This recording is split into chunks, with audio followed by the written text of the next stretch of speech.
로마서 1장 16절에서 17절 말씀 합독하겠습니다. 시작. 내가 복음을 부끄러워하지 아니하노니 이 복음은 모든 믿는 자에게 구원을 주시는 하나님의 능력이 됨이라. 먼저는 유대인에게요 그리고 헬라인에게로다. 복음에는 하나님의 의가 나타나서 믿음으로 믿음에 이르게 하나니 기록된 바 오직 의인은 믿음으로 말미암아 살리라 함과 같으니라. 아멘. 작성하시겠습니다. 여러분이 눈치채셨을지 모르겠지만은 4월달 한 달 동안에는 조금 어려운 이야기를 계속하고 있습니다. 그죠? 왜냐하면은 우리가 흔히 잘 알고 있으면서도 다른 사람들에게 쉽게 이야기하지 못하는 것들을 좀 정리를 좀 해드려야 되겠다 해서 말씀을 드리고 있습니다. 4월 첫째 주에는 십자가의 능력에 대해서 말씀을 드렸고, 4월 둘째 주에는 부활하신 주님을 만났습니까? 라는 제목으로 우리가 부활이라는 것은 무엇인가, 또 언제 부활하고 또 믿지 않는 사람들도 부활하게 되어지는데, 믿지 않는 사람이나 믿는 사람이나 누구나 다 영원한 몸으로 천국과 지옥으로 가게 된다, 그런 말씀을 드렸습니다. 그리고 지난주에는 지옥에 대해서 말씀을 드렸습니다. 지옥에 가지 말아야 된다, 그런 말씀을 드렸죠. 이번 주에는 복음과 구원에 대해서 말씀을 드리려고 그럽니다. 그래서 여러분, 간혹 저한테 그런 분들이 계시더라고요. 이때까지 오랫동안 믿었는데 처음 듣는 것처럼 들려지는 이야기도 있었다. 그렇죠. 정리가 잘 안 되어지니까. 그래서 여러분들이 이제 이번 주 설교까지 하면은 4가지 설교가 아주 복음적인 설교거든요. 그래서 홈페이지에 mp3를 따로 이 4가지만 따로 올려놓으려고 생각하고 있습니다. 그러면 여러분들이 다운받으셔가지고 휴대폰에 넣고 다니시든지 하면서 계속 들으시면은 뭐 전도하는 데도 아주 도움이 될 것이고, 또 여러분들을 믿음을 정리하는 데도 많은 도움이 될 줄로 믿습니다. 오늘은 복음이 무엇이고 또 구원이 무엇인지를 여러분들에게 말씀해 드리려고 그럽니다. 참 어떤 목사님들을 만나면은 그런 이야기들을 하세요. 복음에 대해서 참 잘 전하면 좋겠다, 그것이 나의 소원이다. 그렇죠. 누구나 다 이제 복음적인 이야기를 설교를 하면은 너무나도 잘 전해가지고 깨닫지 못하는 사람이 아무도 없어서, 야, 내가 예수님 믿어야 되겠다, 그렇게 하면 얼마나 좋겠습니까? 그래서 제 소원은 무엇이냐면은 우리 교회에 발걸음 하시는 분들, 물턱을 밟고 오시는 그 한 분도 이 복음의 내용을 몰라가지고 구원받지 못해서 지옥 가는 사람이 없었으면 좋겠습니다. 그것이 제 꿈이에요. 아니, 그거면 다 되는 거 아닙니까, 여러분? 그래서 교회에서 전하는 것이 이 구원과 성장, 이것이 다예요, 사실은. 사실은 여러분, 지옥에 관한 이야기, 지난주 지옥에 관한 이야기 몰라도 돼요. 왜냐하면 우리하고 상관없는 이야기니까. 그런데 내 주위에 혹시나 지옥 가서 그 고통을 당하지 않을까 하는 그런 두려움 때문에 듣는 거잖아요. 그 전에 부활 몰라도 됩니다. 왜냐하면 우리는 부활하니까, 그죠? 모른다고 해서 부활 안 되는 거 아니잖아요. 모른다고 해서 감옥 가는 것도 아니고, 몰라도 괜찮아요. 그런데 정말 중요한 것은 이 복음과 구원은 알아야 되는 것이거든요. 그래서 오늘 이 말씀도 우리가 잘 정리가 되었으면 좋겠습니다. 그래서 저는 개인적으로 이 구원에 대한 설교를 할 때마다 참 또 이제 그 설교를 마치고 초청하잖아요. 그 외에 어떤 사람에게 너 구원 상담해보자, 이런 이야기 잘 하지 않습니다. 왜냐하면은 그래가지고는 잘 안 되더라고요. 억지로 해가지고는 안 된다는 것이죠. 마치 요리사가 요리를 잘 해가지고 자기가 먹어야지 억지로 미기가지고는 안 되는 거잖아요. 그래서 본인이 스스로 내가 좀 구원받아야 되겠다, 그런 마음이 들어야, 그래야 간절함이 있는 것이거든요. 그래서 저는 일부러 억지로 막 구원 상담하십시오, 막 그런 이야기는 잘 하지 않습니다. 억지로 받는 구원이 힘든 구원이니까 그렇습니다. 오늘 이 말씀을 통해서 혹시나 여러분 가운데 구원의 확신이 없는 분들, 그런 분들이 구원의 확신을 가지고, 또 구원받지 못하신 분들은 구원받는 역사가 일어나시기를 축복합니다. 복음을 알지 못한다는 것은 구원받지 못하는 거예요. 복음을 알지 못한다는 것은 지옥 간다는 말입니다. 다른 말로 이야기한다면 복음을 안다는 것이 곧 천국 가는 것이고, 복음을 안다는 것이 곧 하나님을 아는 것입니다. 그래서 오늘 복음에 대해서 잘 설명을 한번 하려고 많은 저도 노력을 하고 있습니다. 첫 번째로, 그러면 복음이 무엇인가? 성경에서는, 우리 성경에는 복음이라고 되어 있는데 영어 성경에서는 가스펠이라고 되어 있죠. 우리가 흔히 가스펠이라고 하는 가스펠, 또 굿뉴스, 복된 소식, 기쁜 소식을 복음이라고 이야기합니다. 그래서 여러분, 기독교라고 하면은 기독교는 무엇인가? 하나님과 사람에 대해서 총체적으로 이야기하는 것이 기독교입니다. 그래서 예수 믿으세요 이런 말은 복 받으세요, 잘 사세요 이런 말이 아니라, 하나님이 어떤 분이고 하나님 앞에 있는 사람의 존재는 어떤 존재인가를 가르쳐주는 것이 예수 믿으세요라는 그러한 말이라고 할 수가 있을 것입니다.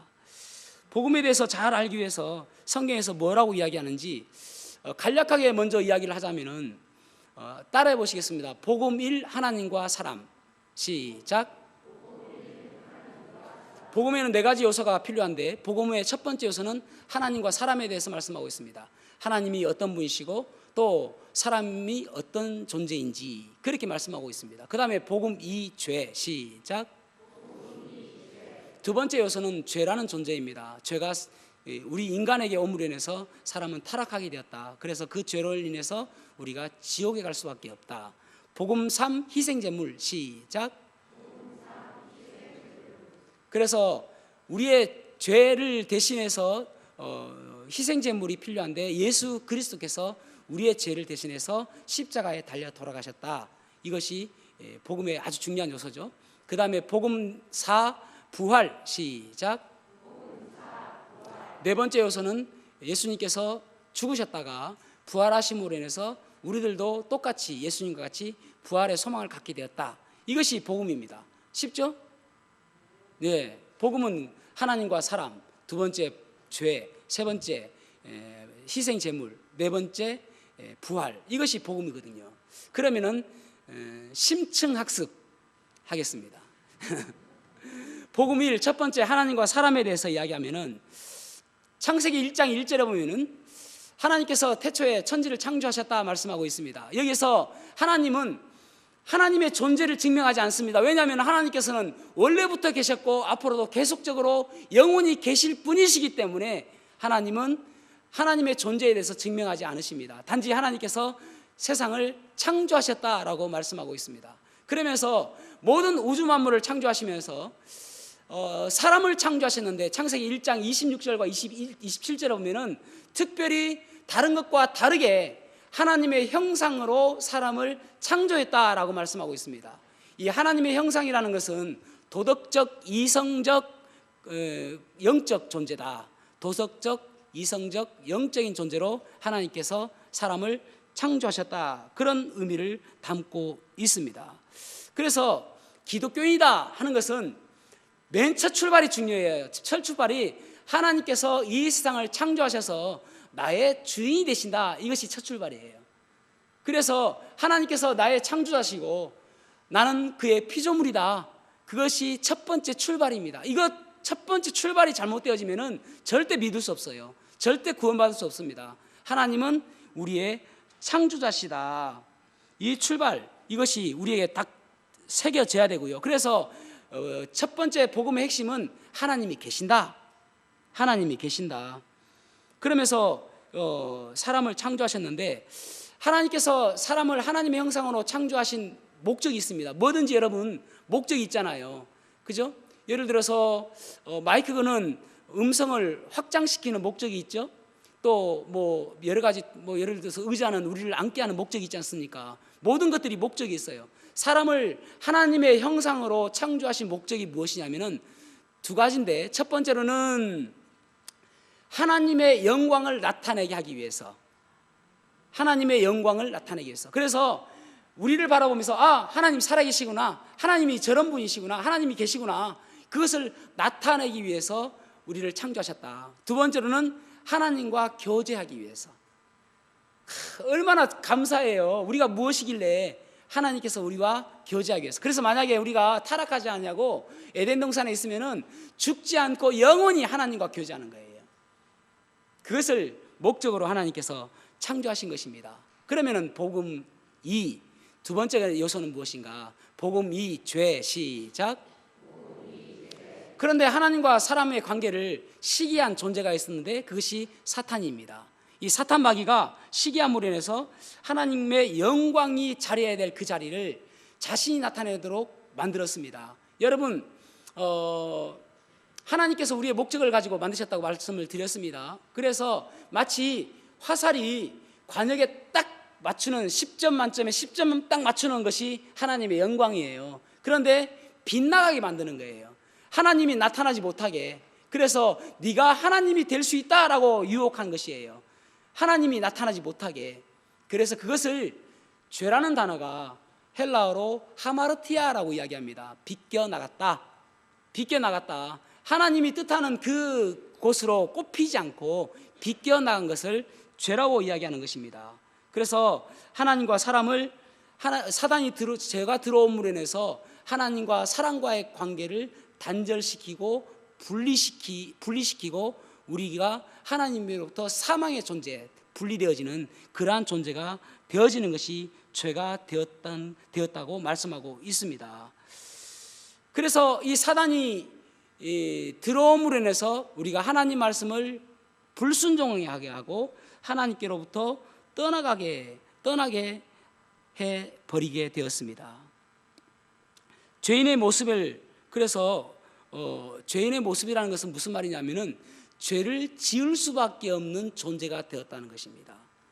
우리가 죄가 들어옴으로 인해서 죄를 지을 수밖에 없는 존재가 되었다는 것입니다. 이 죄를 지을 수밖에 없는 존재가 아담과 하와로부터 그 아들에게 유전되어지고 또 그 아들에게 유전되어지고 그 아들에게 계속적으로 유전되어져서 우리들도 죄를 지을 수밖에 없는 그러한 존재로 되어졌다라고 성경은 말씀하고 있습니다.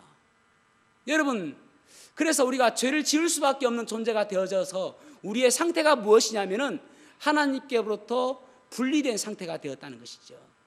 만약 이대로 죽으면은 하나님께로부터 분리된 상태에서 가는 거예요. 어떤 사람은 그렇게 이야기합니다. 아니 그냥 내버려 두세요. 이대로 죽게. 그냥 내버려 두세요. 이대로 살다가 죽게. 여기서 끝이면은 괜찮게요. 여기서 끝이 아니라 이대로 살다가 내버려 죽으면은 하나님과 분리된 상태에서 영원히 분리된 상태로 가는 거예요. 그것을 성경에서는 지옥이라고 이야기하는 것입니다. 하나님의 형상의 그 세 가지를 말씀을 드렸는데 도덕적, 이성적, 영적이라고 말씀을 드렸죠. 이 영적이라는 것이 무엇을 의미하냐 하면은 영원하다는 것을 의미합니다. 그러니까 짐승과 사람의 차이가 무엇이냐면은 짐승은 죽으면 끝인데 사람은 영원한 존재라는 것입니다. 그러니까 여기서 죽으면 끝나는 것이 아니라 영원한 존재로 이 분리된 상태에서 영원한 존재로 하나님과 분리된 상태로 가는 것, 그것이 죄로 말미암는 결과라고 말씀하고 있는 것입니다. 그래서 예수님께서 마태복음 25장 41절에 또 왼편에 있는 자들에게 이르시되, 왼편에 있는 자들은 구원받지 않는 사람들을 말씀하고 있습니다. 저주를 받은 자들아, 나를 떠나 마귀와 그 사자는 마귀를 추종했던 타락한 천사들을 의미합니다. 그 사자들을 위하여 예비된 영원한 불에 들어가라. 이 불은 영원한 불이라고 말씀하고 있는 거예요. 원래는 이 지옥은 마귀와 그의 타락한 천사들을 위해서 하나님께서 만드신 곳인데, 그런데 그곳에 구원받지 않은 사람들도 사탄을 쫓았기 때문에 그곳까지 가게 된다라고 말씀하고 있는 것입니다. 끝이 아니기 때문에 복음이 필요한 거예요. 이 세상이 끝이 아니기 때문에. 그래서 지난주에도 말씀드렸던 것처럼 마태복음 9장 43절부터 뭐라고 말씀합니까? 내 손이 너를 범죄하게 하거든 찍어버려라. 두 손으로 지옥 가는 것보다 한 손으로 천국 가는 것이 낫다. 왜냐하면 그것은 그들의 벌레도 죽지 않고 구더기도 죽지 않고 불도 꺼지지 않기 때문이다. 네 발이 너를 범죄하게 하거든 잘라버려라. 두 발로 지옥 가는 것보다 한 발로 장애인으로 천국 가는 것이 낫다. 왜냐하면 그것은 그들의 벌레도 죽지 않고 불도 꺼지지 않기 때문이다. 네 눈이 너를 범죄하게 하거든 한 눈을 빼버리라. 두 눈을 가지고 지옥 가는 것보다 한 눈으로 천국 가는 것이 낫다. 왜냐하면 그것은 그들의 벌레도 죽지 않고 불도 영원히 꺼지지 않기 때문이다. 그렇게 말씀하셨잖아요. 그 말의 진의는 무엇입니까? 절대로 지옥 가서는 안 된다. 절대로 지옥 가서는 안 된다. 어떤 사람들은 이런 질문을 합니다. 아니, 하나님 사랑의 하나님이시잖아요. 하나님 사랑이 얼마나 많으신 분이십니까? 이 말은 하나는 알고 둘은 모르는 그런 말입니다. 하나님의 속성은 여러 가지가 있습니다. 하나님은 선하신 분이세요. 얼마나 선하신가? 100% 선하신 분이에요. 하나님은 거룩하신 분이십니다. 얼마나 거룩하신가? 100% 거룩하신 분이세요. 하나님은 공의로우신 분이십니다. 얼마나 공의로우신가? 100% 공의로우신 분이십니다. 그래서 그 100% 거룩하지 아니한 사람들은 절대로 하나님과 함께할 수가 없는 그러한 것을 말씀하고 있는 것입니다. 여러분, 세상 질서도 그렇잖아요. 잘못하면 감옥에 넣고, 더 잘못하면 무기징역에 속하고, 더 잘못하면 사형에 처하기도 하잖아요. 그렇지만 잘하면 상 주지 않습니까? 이 우주 질서를 치리하는데도 하나님께서 동일하게 잘못하면 이 지옥에 넣는 것입니다. 징계하시는 것입니다. 진노하시는 것입니다. 잘하면 상 주시는 것입니다. 그래서 우리가 이 죄 가운데 있는 그 가운데서는 결코 하나님의 그 성품에, 의로운 성품에 도달할 수가 없는 것입니다. 그래서 여러분, 이 세상을 보면은 우리는 이 세상에서는 사실 잡히지만 않으면 감옥에 가지 않아도 돼요. 그죠? 이 세상에서는. 그래서 어떤 이가 그런 이야기 했습니다. 하나님은 다 아시거든요. 그래서 이 세상 사람들은 들킨 죄인과 안 들킨 죄인밖에 없다. 다 죄인이라는 것입니다. 들킨 죄인과 안 들킨 죄인밖에 없다. 그래서 하나님께서 이 세상을 보시면서 어떻게 말씀하시냐면은 로마서 3장 10절에서 12절 기록된 바 의인은 없나니 하나도 없으며 한 사람도 없다는 그런 말입니다. 깨닫는 자도 없고 하나님을 깨닫는 자도 없고 하나님을 찾는 자도 없고 또 다 치우쳐 어디로 치우치냐? 곁길로 치우친다는 말이에요. 다 곁길로 치우쳐 함께 무익하게 되고 선을 행하는 자도 없나니 하나도 없도다. 이 세상 사람들은 하나님을 찾는 사람도 없고 스스로 의롭게 될 수 있는 사람이 한 명도 없다. 아무도 없다. 그렇게 말씀하고 있습니다. 그래서 하나님의 공의는 반드시 진노를 퍼부으시고 형벌을 줘야 되는 것이 하나님의 속성 가운데 공의의 속성입니다. 그런데 여러분, 하나님의 속성 가운데 또 하나가 무엇이냐면은 무한하신 사랑이에요. 무한대의 사랑, 끝이 없으신 하나님의 사랑이 있습니다. 그러니까 여러분, 이 하나님이 전능하신 분이시라면은 이 100%의 공의를 충족시키고 무한대 하나님의 사랑을 충족시킬 수 있는 분이셔야 돼요. 그러지 않습니까? 예를 들어서 어떤 사람이 좀 잘생기고 여러분들은 이쁘고 그래서 하나님께서 용서해 줄 수도 있겠죠? 좀 잘못해도. 여러분 이쁘시잖아요. 그런데 그렇게 되어지면은 사탄이 이거 하나님은 공의롭지 못하신 분이십니다. 그러는 거예요. 그러니까 하나님은 100% 공의로우시면서 공정한 심판을 하시면서 그러면서 공평한 판단을 하시면서 그러면서도 불구하고 하나님은 무한하신 사랑이 있어야 되는 것입니다.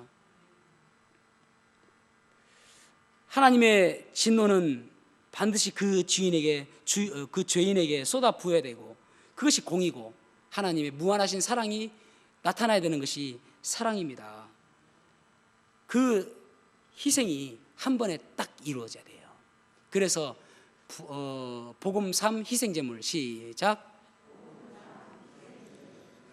그래서 복음이라는 것은 하나님께서 하나님과 사람과의 문제를 해결하기 위해서 마련해 놓은 것이 복음입니다. 다시 한번요. 복음이라는 것은 하나님과 사람과의 관계에서 문제 해결을 위해서 마련해 놓은 계획, 그것이 복음이다라고 말씀하고 있습니다. 그러니까 하나님께서는 이 계획이 창세 전부터 이 계획을 세워놓으신 거예요. 하나님께서 창세 전부터 사람이 타락하게 될 것을 아시고, 그리고 결국은 사람이 다 지옥으로 갈 수밖에 없는 존재가 될 것을 아시고, 하나님께서 하나님의 계획을 만들어 놓은 것이 창조 전부터 세운 것이 바로 예정이다, 그렇게 말씀하고 있습니다.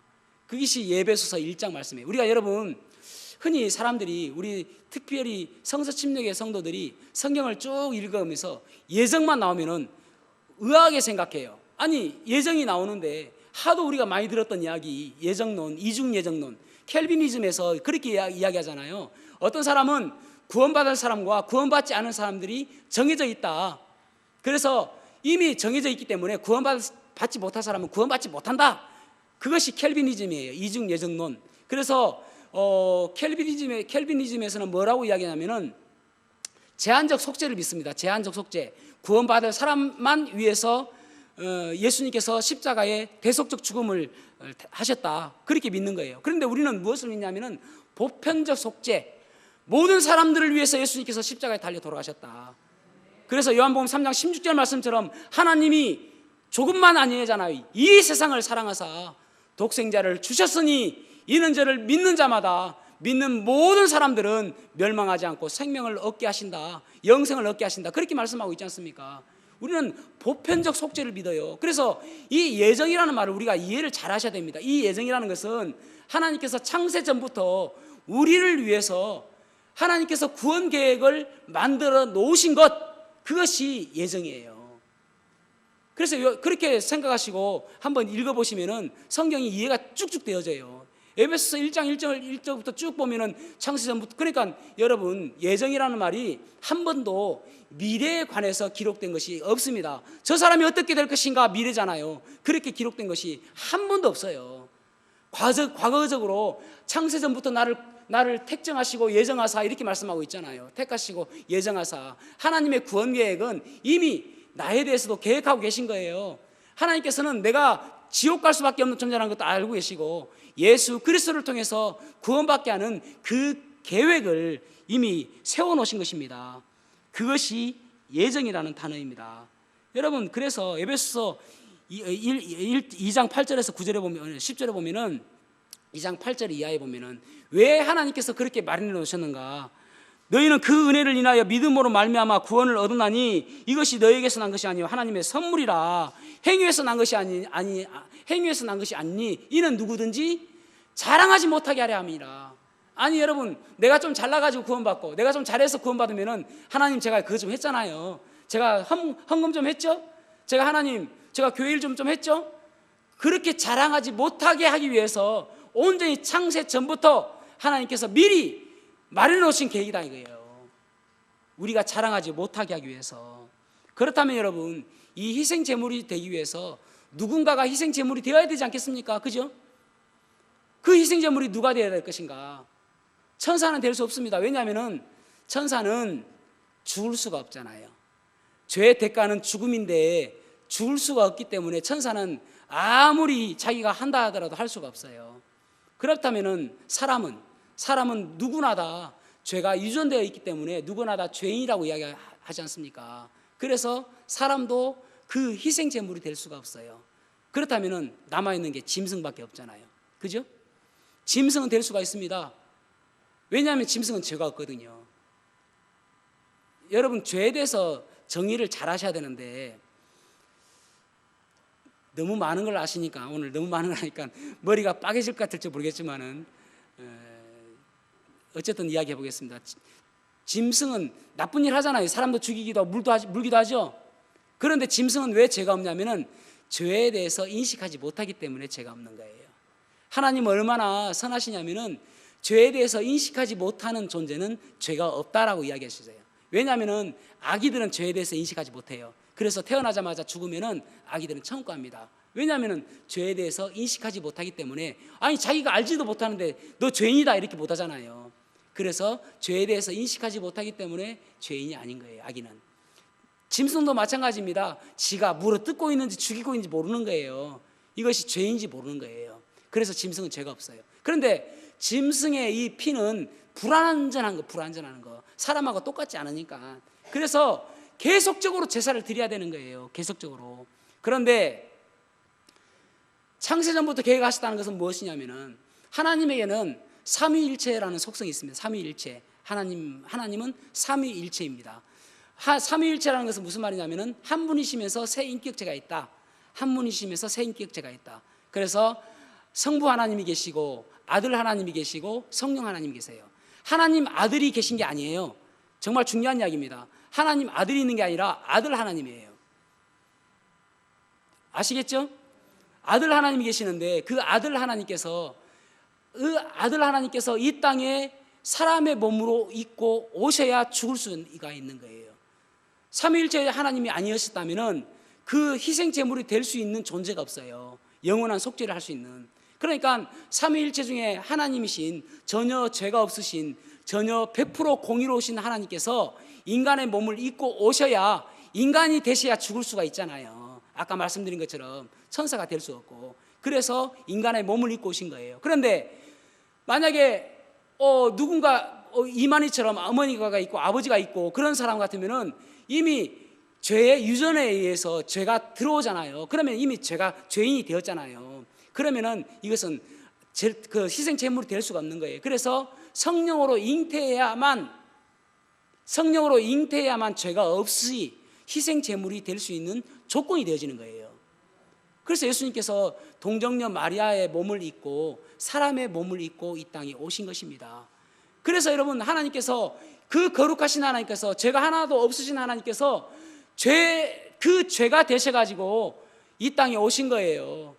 그래서 십자가에 달려 돌아가시면서 죄덩어리가 되신 거예요. 죄 자체가 되신 것입니다. 그러니까 하나님께서 그 십자가를 바라보시면서 바라보지 못하는 거예요. 왜냐하면 하나님은 죄를 싫어하시니까. 설령 아들 하나님께서 그곳에 십자가에 달려 돌아가셨다 할지라도 그 십자가에 달리신 그때는 죄가 되셨기 때문에 하나님께서 그 아들 하나님을 보지 못하시는 거예요. 그러니까 예수님께서 십자가에 달려 돌아가시면서 엘리 엘리 라마 사박다니, 하나님 나의 하나님 어찌하여 나를 버리셨습니까? 라고 이야기하잖아요. 그러면서 마지막으로 이야기하시기를 테텔레스타이, It is finished. 끝났다, 다 이루었다라고 말씀하세요. 내가 다 이루었다. 하나님, 제가 모든 것들을 완수했습니다. 그렇게 이야기하시면서 테텔레스타이, 그렇게 이야기하시는 거예요. 완벽한 희생 제물이 되셨기 때문에 한 번의 그 속죄로 더 이상 속죄가 없을 영원한 제물이 되신 것입니다. 그래서 히브리서 10장 14절에 이렇게 이야기해요. 그가 거룩하게 된 자를 한 번의 제사로 영원히 온전하게 하셨느니라, 그렇게 말씀하고 있습니다. 한 번의 제사로 영원한 속죄를 드리셨기 때문에 더 이상의 제사가 필요 없는 완벽한 제사를 드리신 거예요. 그때에 어땠는가? 고린도서 5장 21절에 보면은 하나님이 죄를 알지도 못하신 이를, 하나님이 죄를 알지도 못하신 그 예수님을 우리를 대신하여 죄로 삼으신 것은 우리로 하여금 그 안에서 하나님의 의가 되게 하려 하심이니라, 그렇게 말씀하고 있습니다. 여기 죄로 삼았다라는 이 단어가 다른 번역에서는 뭐라고 이야기하면은 죄가 되셨다라고 해요. 죄가 되셨다. 그러니까 예수님께서 십자가에 달려 돌아가시면서 죄덩어리가 되셨다, 그렇게 말씀하신 거예요. 죄덩어리가 되시면서 모든 것들이 다 해결되었다. It is finished. 다 끝났다, 다 이루었다, 그렇게 말씀하시는 것이 예수님께서 희생제물로 끝내신 것입니다. 그래서 요한복음 1장 29절에 보면 보라, 세상 죄를 지고 가는 하나님의 어린 양이로다 라고 이야기합니다. 지고 가는 이 단어가 아이로라는 헬라어 단어인데 이 단어가 제거하는, 지우는 그런 의미를 가지고 있어요. 그래서 세상죄를 지고 가는 그 옮기는 그런 뜻도 있습니다. 지고 가는 그 의미보다도 세상죄를 제거하는 하나님의 어린 양을 보라라고 번역하는 것이 더 올바른 번역이라고 할 수가 있을 것입니다. 여기서 끝난 것처럼 보이잖아요. 그런데 부활사, 네 번째 요소가 복음사 부활입니다. 시작. 복음사 부활. 예수님께서 십자가에 달려 돌아가셨을 때에 그분을 다시 살리셔서 일으켜 세우심으로 인해서 그와 똑같이 우리들도 죽었다가 다시 살리실 것이라는 하나님의 그 은혜를 우리가 볼 수가 있잖아요. 우리가 지금은 죽지만은 주께서 호령과 천사장의 소리와 하나님의 나팔 소리로 친히 하늘로부터 강림하실 때에 그리스도 안에서 죽었던 자들이 먼저 일어나고 그때 살았던 자들이 호련히 공중으로 끌어올려 그곳에서 주를 영접하게 하시리니 그렇게 말씀하시잖아요. 그 부활의 소망이 있는 것입니다. 이것이 복음입니다. 참 놀랍죠. 하나님의 이 복음 계획이, 구원의 계획이.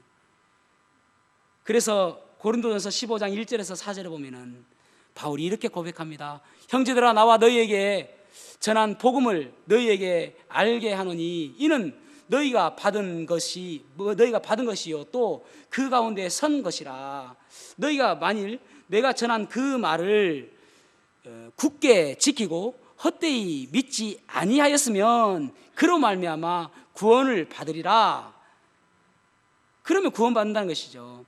내가 받은 것을 먼저 너희에게 전하였노니 이는 성경대로 그리스도께서 우리 죄를 위하여 죽으시고 장사 지낸 바 되셨다가 성경대로 사흘 만에 다시 살아나사.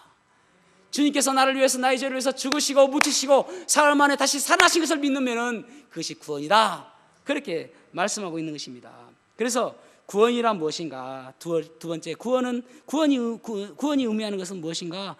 이 구원은 하나님의 이 복음 계획에, 하나님의 구원 계획에 믿는 것입니다. 따르는 것입니다. 받아들이는 것입니다. 하나님의 이 구원의 계획이 복음인데 이 복음을 믿는 것이 바로 구원이다. 그렇게 말씀하고 있습니다. 오늘 읽었던 로마서 1장 16절 말씀 다시 한번 보십시오. 내가 복음을 부끄러워하지 아니하노니 이 복음은 모든 믿는 자에게 구원을 주시는 하나님의 능력이 됨이라. 하나님의 능력이 된다. 어떤 능력이냐? 능력이라는 이 단어가 디나미스라는 단어예요. 헬라어로 디나미스라는 단어에서 후에 다이나마이트라는 단어로 나왔습니다. 그러니까 디나미스라는 이 파워라는 단어는 다이나마이트 같은 폭발적인 능력, 이 복음이 선포되어지면은, 복음을 믿으면은 변화시킬 수 없는 사람이 없을 정도의 능력, 그 사람이 혹 살인자를 할지라도, 그 사람이 지옥 저 밑에 갈 수밖에 없는 그러한 존재를 할지라도 변화시킬 수 있는 능력은 이 복음밖에 없다. 그렇게 지금 말씀하고 있는 것입니다. 그래서 예수님이라는 이름이 마태복음 1장 21절에 보면은 그가 자기의 백성을 그들의 죄에서 구원할 자다라는 이름이 예수라는 이름의 뜻이라고 말씀하고 있습니다. 로마서 1장 17절에 보면은 복음에는 하나님의 의가 나타나서 믿음으로 믿음에 이르게 하나니 기록된 바 오직 의인은 믿음으로 말미암아 살리라 함과 같으니라. 의인은 어떻게 될 수 있느냐? 믿음으로 가능하다는 거예요. 믿으면은 의인이다. 그래서 100% 의인이 되어져야 하나님께 갈 수 있는데 그 100% 의인이라는 것은 하나님께서 너는 의롭다라고 이야기해 주시는 것, 그것을 어려운 이야기로 칭의라고 이야기합니다. Justification, 칭의. 너는 내가 의롭다 칭해 주겠다. 너 구원받았다. 너 의롭다 칭해 주겠다. 그렇게 이야기해 주는 하나님께서 그렇게 이 칭의라는 Justification은 그 재판 용어예요. 너는 죄가 없다. 땅 이렇게 하는 거예요. 그러니까 나는 죄가 없다라고 하나님께서 재판해 주신다. 그래서 우리가 천국에 갈 수 있는 거예요. 여러분, 언제 이 구원이 이루어지는가? 여러분, 어떤 사람들에게 여러분 구원 받았습니까? 물어보면은 아이 죽어봐야 알죠. 그것만큼 큰일 날 일이 없는 거예요. 아니 죽어서 내가 할 수 있는 것이 그게 복음입니까? 아니 기쁜 소식이라고 이야기했잖아요. 죽을 때까지 몰랐는데 내가 그 기쁜 소식이 될 수가 있습니까? 믿으면 구원받아야 되죠. 믿으면은 그때 구원받아야 되죠. 그래서 요한일서 5장 13절에 보면은 내가 하나님의 이름을 믿는, 하나님의 아들을 믿는, 하나님의 아들의 이름을 믿는 너희에게 이것을 쓴 것은 너희로 하여금 너희에게 영생이 있음을 알게 하려 함이라. Eternal life, 영생이 있음을 알게 하려 함이라. 죽어봐야 안다는 것, 그것만큼, 그거 이단입니다 여러분. 죽어봐야 안다는 것, 그것만큼 잘못된 교리가 없잖아요. 요한복음 5장 24절에 그렇게 말씀하고 있지 않습니까? 내가 진실로 진실로 너희에게 이르노니 내 말을 듣고 또 나 보내신 이를 믿는 자는 예수 그리스도께서 나를 위해서 죽으시고 3일 만에 부활하셨다는 것을 믿는 자는 영생을 얻었다. 이미 얻었다. 영생을 심판에 이르지 아니한다. 그리고 사망에서 생명으로 옮겼다. 이미 옮겼다. 죽어봐야 아는 것 아닙니다 여러분. 우리가 예수님을 믿으면 그때 구원받는 것입니다. 그래서 구원받은 사람들이 꼭 필요한 것이 무엇이냐면은 내가 구원받은 날이 어떤 날인가는 하루 있어야 됩니다. 그날이 몇 년, 몇 월, 며칠, 그게 중요한 게 아니에요. 그건 몰라서 모를 수도 있습니다. 그러나 내가 구원받은 그날, 예수님을 인격적으로 만나는 날, 예수님께서 내 마음에 들어오신 그날이 있었다. 그것이 구원받은 거예요. 그렇다면 내가 구원받은 것을 어떻게 알 수 있는가 중요하잖아요. 그죠? 내가 구원받은 것을 어떻게 알 수 있는가. 제가 여러분 이래봐도 먹는 음식에 관심이 많은 사람입니다. 예전에 그 새싹 재배를 해본다고, 그거 먹으면은 또 씨앗 하나가 무 하나에 영양분이 다 들어있다고 하지 않습니까? 그래서 새싹 재배를 해보려고 무 씨를 샀어요. 그 열무 씨는 좀 맵더만 그냥 무 씨가 좋더라고요. 무 씨를 딱 깔아가지고 분무기로 물을 뿌려주고, 그래 보니까 며칠 지나니까요 이 새순이 싹 돋아요. 그런데 안타깝게도 안 나는 게 있어요. 새싹이. 여러분, 생명이 있다는 것은 싹이 나는 것입니다. 그래서 구원받은 것을 어떻게 알 수 있는가? 내가 자라나는 것이 있어야 돼요. 구원받은 것을 어떻게 알 수 있는가? 내가 자라는 부분이 있다. 성장하는 부분이 있다. 성장하는 부분이 없으면은 저는 어제나 오늘이나 어저께나 그저께나 또 몇 년 전이나 지금이나 동일해요 하면은 죄송합니다. 구원이 아닐 수도 있어요.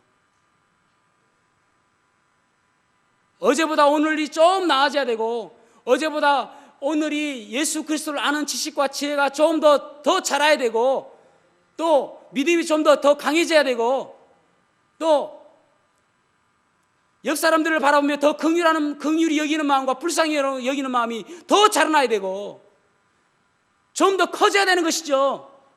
그러면서 여러분, 구원을 받았다는 그 증거가 무엇이냐면은 성장과 열매입니다. 다시 한번요, 구원을 받았다는 그 증거가 무엇이냐면은 성장과 열매예요. 생명이 있다는 것은 성장과 열매가 없으면은 생명이 없는 거예요. 여러분, 죽어 있다는 것이라니까요. 죄송합니다 여러분, 혹시나 나는 그런 것이 없습니다라고 하면은 다시 한번 생각해 봐야 됩니다. 당장 죽으면 지옥 갈 수도 있어요 여러분.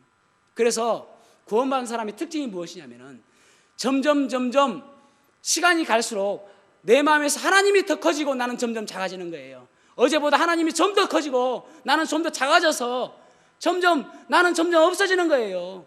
점점 여러분, 시간이 지나면 지날수록 하나님의 거룩하심이 더 커지고, 내가 나를 볼 때마다 나의 죄됨이 더 커짐으로 인해서 하나님 앞에서 내가 몸둘 바를 모르는 것, 그것이 여러분 구원받은 거예요.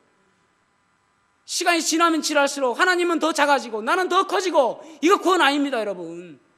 구원은 그게 아니에요. 그렇게 자라나야 되는 것입니다. 그것이 올바른 구원받은 사람의 모습입니다. 여러분, 교회가 참 저는 아까도 말씀드린 것처럼 우리 교회에 왔던 사람들이 한 명도 구원받지 않고 지옥 가는 사람이 없었으면 좋겠습니다. 참 성인이 되어서 전도해 보면은 어떤 사람들은 나도 교회 가봤다고 그러면서 하는 이야기가 예전에 수련회 가서 007 빵하고 마피아 게임하고 곰발바닥, 개발바닥, 소발바닥 그 게임 했던 거 기억납니다. 여러분, 교회는 곰발바닥, 개발바닥 이야기하는 게 아니에요. 그렇죠? 교회는 복음이 선포되는 곳입니다. 죽어있는 영혼들이 살아나는 것이 교회예요. 그런 교회가 되어져야 되는 것입니다. 그래서 복음의 능력으로 살아야 됩니다. 교회는 복음의 능력으로 살아야 된다. 사도행전 26장에 보면은 바울 사도가 얼마나 열심히 있는지 알 수 있어요. 거기 보면은 이제 로마로 호송되기 전에 가이사랴라는 곳에서 그곳에 총독으로 온 지 얼마 안 된 베스도와 그리고 유대인의 왕이었던 아그리빠와 그리고 이 사도 바울과 세 명이 이제 신문하는 내용이 나옵니다. 그래서 사도 바울이 예수님을 어떻게 만났는지 간증하는 모습이 사도행전 26장 17절에서 18절에 나옵니다. 이스라엘과 이방인들에게서 내가 너를 구원하여 그들에게 보내어, 그러니까 이스라엘과 이방인들에게 내가 너를 보내겠다, 그런 말입니다. 18절, 그 눈을 뜨게 하여. 그러니까 주님을 만나게 되면 어떤 현상이 나타납니까? 복음에 눈을 뜨게 되어지고 세상에 눈이 감기게 되어지는 것이죠. 어둠에서 빛으로, 그렇죠? 우리가 어둠에서 빛으로 옮겨지는 것, 태어날 때 우리가 사단의 권세 아래 놓여지는데 구원받게 되어지면은 하나님의 자녀로 바뀌어지잖아요. 신분이 바뀌어지잖아요. 그렇게 되어지는 것, 그렇게 이야기하고 있습니다. 그래서 하나님께로 돌아오게 된다, 그렇게 말씀하고 있잖아요. 그러면서 뭐라고 하냐면 죄사함과 나를 믿어 거룩하게 된 무리 가운데서 기업을 얻게 하려 하더이다, 그렇게 말씀하고 있습니다. 예수님을 믿으니까 내가 이 모든 공중 모든 것들에 예수님과 공동으로 상속자가 되게 하였다, 그렇게 고백하면서 또다시 이야기합니다. 22절에서 23절에 보면은 하나님의 도우심을 받아 내가 오늘까지 서서 높고 낮은 사람 앞에서 신분 고하를 막론하고 모든 사람에게 증언하는 것은 선지자들과 모세가 반드시 되리라고 말한 것밖에 없으니, 그것이 무엇이냐면 곧 그리스도가 고난을 받으실 것과 죽은 자 가운데서 먼저 다시 살아나사 이스라엘과 이방인들에게 빛을 전하시리라 함이니이다. 그러니까 그리스도께서 죽으시고 다시 살아날 것을 전하는 것, 그것을 말했다, 그렇게 말씀하고 있잖아요. 죽음의 권세에서 구원하여 준다. 그러면서 그렇게 이야기하니까 24절에 이렇게 이야기합니다. 베스도가 바울이 이같이 변명함에, 이 변명이라는 단어가 잘못 번역된 단어입니다. 변호라고 해야 올바른 번역이에요.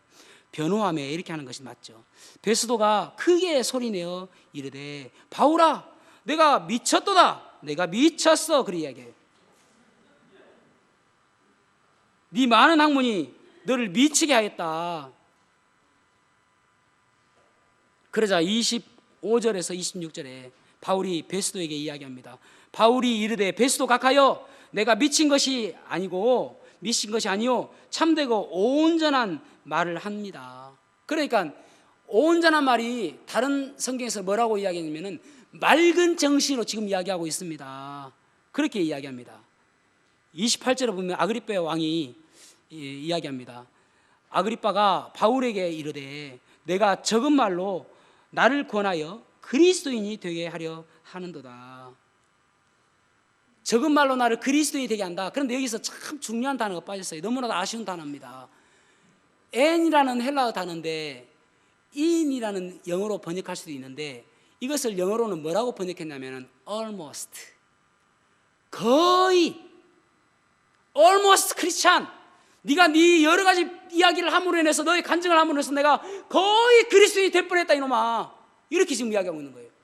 almost 크리스찬이 됨으로 인해서 이 아그리빠 왕은 지옥에 가 있는 거예요.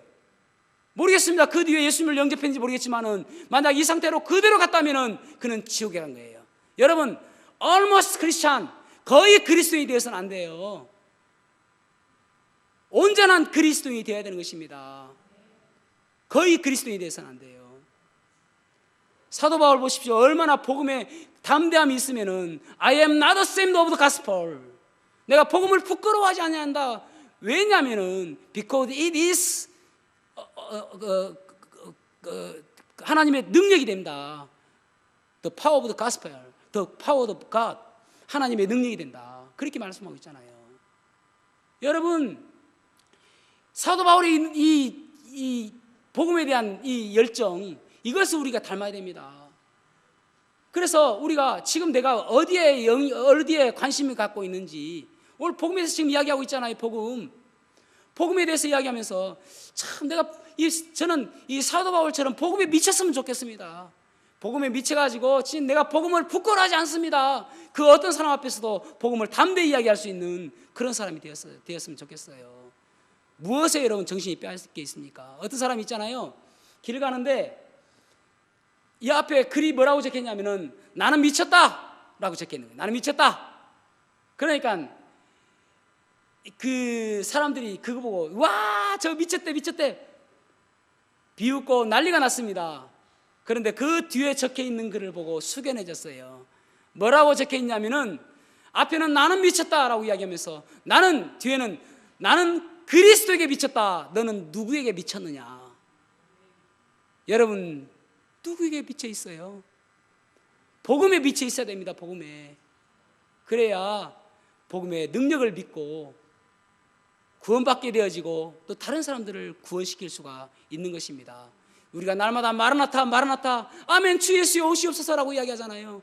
근데 지금 당장 오시면 어떻게 하실래요? 여러분 동생, 여러분 형제간들, 여러분 자녀들 어떻게 하실래요? 여러분 부모들 어떻게 하실래요? 지금 더디 오시는 것이 하나님의 은혜인 줄 믿습니다. 지금 기다리고 계시는 거예요. 그래, 내가 조금 더 참아줄게. 1년 더 기다려볼게. 조금 더 기다려볼게. 기회를 줄게. 이 복음의 능력을 가지고 세상 속으로 달려나가는 저와 여러분이 되기를 주님의 이름으로 축복합니다. 기도하시겠습니다.